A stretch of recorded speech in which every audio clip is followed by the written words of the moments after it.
नमस्कार। हमारे सामने श्री अनुपम श्रीवास्तव हैं जो कि फिजिक्स के प्रवक्ता हैं और 20 सालों से यह जो है अलग अलग कॉलेजों में जाके इंटरव्यू लेते हैं। आज आपके सामने ये बताएंगे कि जो 30 नंबर का साक्षात्कार होता है जो हाई स्कूल में वह क्या क्या प्रश्न पूछे जाते हैं और आप उसका उत्तर किस तरह से देंगे।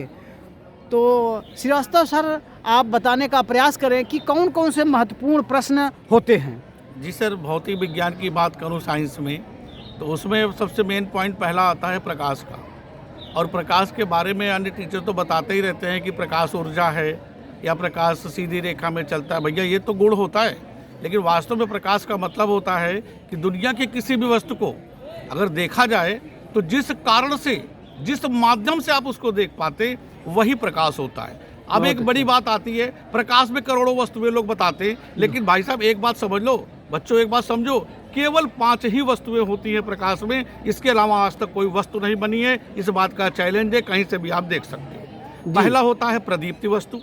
प्रदीप्ति वस्तु का अर्थ होता है, बच्चों जानते हो, जो वस्तुएं स्वतः ही प्रकाश उत्सर्जित करती है वो प्रदीप्ति वस्तुएं होती है। अदीप्ति वस्तुएं वे हैं बच्चों जो प्रकाश दे ही नहीं सकती हैं, जैसे लकड़ियां हो गई, दीवार हो गई, अन्य चीजें हो गई जी। सूर्य है, प्रकाश देता, लेकिन एक बात ध्यान रखना प्रदीप्ति में कि चंद्रमा प्रदीप्ति वस्तु में नहीं आता है, क्योंकि सूर्य के प्रकाश के कारण वो चमकता है जी। बहुत सारे टीचर बता देते हैं कि भैया वो रोशनी देता है, गलत बात है। तो प्रदीप्ति वस्तु हो गई, अदीप्ति वस्तु हो गई, और एक होता है पारदर्शी वस्तुएं। पारदर्शी वस्तुओं का मतलब ही होता है जो कांच के एक ओर से पड़े और दूसरी ओर निकल जाए जी, वो पारदर्शी वस्तुएं होती हैं। और आप पारदर्शी वस्तुएं तो आप जानते ही हो कि एक तरफ से डालो दूसरी तरफ नहीं निकलेगी जी। और तीसरी होती है, 5वीं होती है पारभाषक वस्तु। पारभाषक वस्तु के बारे में जरा विस्तार से आपको समझना पड़ेगा कि पारभाषक वस्तुएं वे वस्तुएं होती हैं जिनमें आंशिक प्रकाश की किरणें ही आर पार जा पाती हैं और आंशिक नहीं जा पाती, वे होती हैं पारभाषक वस्तुएं।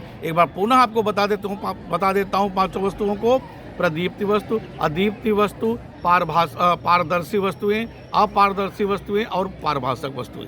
अब एक टीचर अक्सर पूछता है कि भैया ये बताओ किरणें कितने प्रकार की होती हैं। तो कोई कहता है पराबैंगनी किरणें, ये किरणें, अवरक्त किरणें, बहुत, लेकिन सर किरणें केवल 2 ही प्रकार की होती हैं जी। जैसा लोग कहते हैं ना कि हम सब जा रहे थे, बहुत सारे मोड़ पड़ गए, तो सर मोड़ तो केवल 2 ही होते, या बाएं होता है या दाएं होता है। उसी प्रकार से सर किरणें जो होती है केवल 2 ही प्रकार की होती है। एक अभिसारी किरणें, अभिसारी किरणें का मतलब समझते हैं, विभिन्न जगहों से किरणें निकले और एक ही बिंदु पर आकर पड़ गए जी, उसे कहते हैं अभिसारी किरणें। और एक होता है भाई अपसारी किरणें, और अपसारी किरणों का मतलब एक ही बिंदु से किरणें निकले और विभिन्न बिंदुओं पर जाकर पड़े, जैसे सूर्य की निकली किरणें, ये होती है।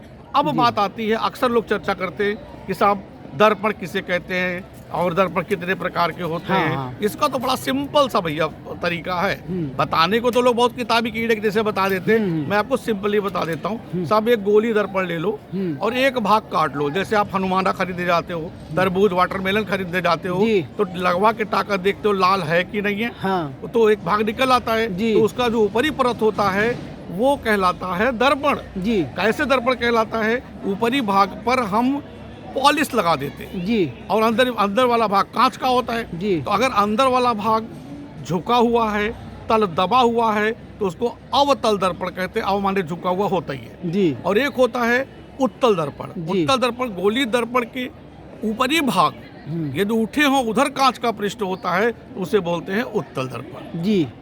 तो अब ये बातें समझ में आ गई आपको। दर्पण 2 हो गए। और तीसरा होता है समतल दर्पण। भैया आप हमेशा प्रयोग करते हो, एक भाग समतल हो, एक तरफ पॉलिश लगी हो, एक तरफ फ्री हो। बहुत अच्छा। अब आपको एक बड़ी बात बताता हूँ, इन दर्पणों पे सब प्रतिबिंब बनते हैं जी, जिसको आप अक्सर देखते हो, इमेज देखते रहते हो मोबाइल में आप जी। तो जो प्रतिबिंब बनता है वो किसी ऑब्जेक्ट यानी वस्तु का ही बनता है जी। और अब वस्तुएं कहाँ रखोगे, प्रतिबिंब कहाँ बनेगी, ये स्थितियां अलग अलग होती हैं। तो इन स्थितियों को जानने के लिए 6 तरीके होते हैं जी। इन 6 तरीकों को मैं आपको बहुत शार्टली बता देता हूँ, आप समझ जाओगे जी। जैसे जैसे वस्तु हम दर्पण की तरफ ले जाते हैं, प्रतिबिंब उतना बड़ा और पीछे की ओर बनता चला जाता है जी।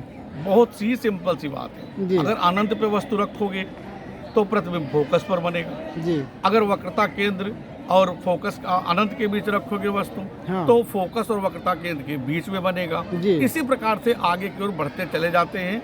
क्योंकि थोड़ा सा समय कम भी है, जी। नहीं तो मैं आपको बहुत सारी बातें बताता। जी, जी। अब हम बात लेंस की करते हैं। हाँ। लेंस में एक बहुत बड़ी बात आती है भैया, कि हम्म। लेंस, दुनिया में तो एक फोकस आपने देखा होगा, लेकिन लेंस में मैं चैलेंज के साथ कहता हूँ 2 फोकस होते हैं। जी। प्राथमिक फोकस होता है हम्म। और द्वितीयक फोकस होता जी, है। जी। यदि किरणें समांतर चलती हैं जी। तो निश्चित रूप से दूसरी तरफ फोकस पर पड़ेगी और एक निश्चित बिंदु पर पड़ेगी, वो प्रथम फोकस होगा।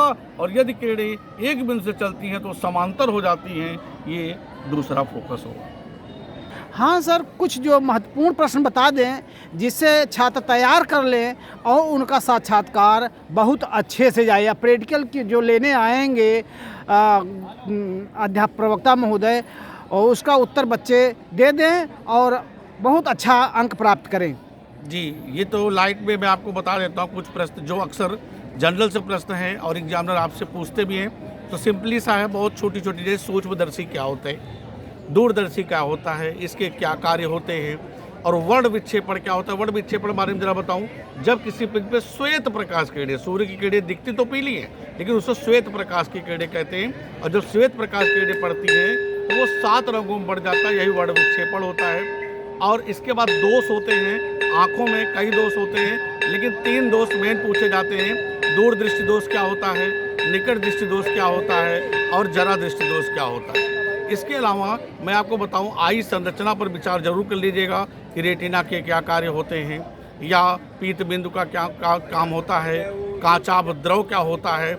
और लाइट में एक बड़ी बात आपको बता दूं, सिंपली सा, कि आप टिंडल प्रभाव के बारे में थोड़ा सा जान लीजिएगा क्या होता है। जी। और इसके ये देखेंगे प्रतिबिंब और प्रतिबिंब कहाँ बनते हैं, कहाँ नहीं बनते, प्रतिबिंब कब कब बनते हैं, और कब प्रतिबिंब बड़ा बनता है, कब। जैसे आप सिंपली बात समझो, लोग मोटरसाइकिल या बाइक पे बैक शीशा लगा के चलते हैं, तो वो कौन सा दर्पण होता है। तो दर्पण के बारे में मैं आपको बताया था कि दर्पण 2 प्रकार के हैं, उत्तल दर्पण और अवतल दर्पण।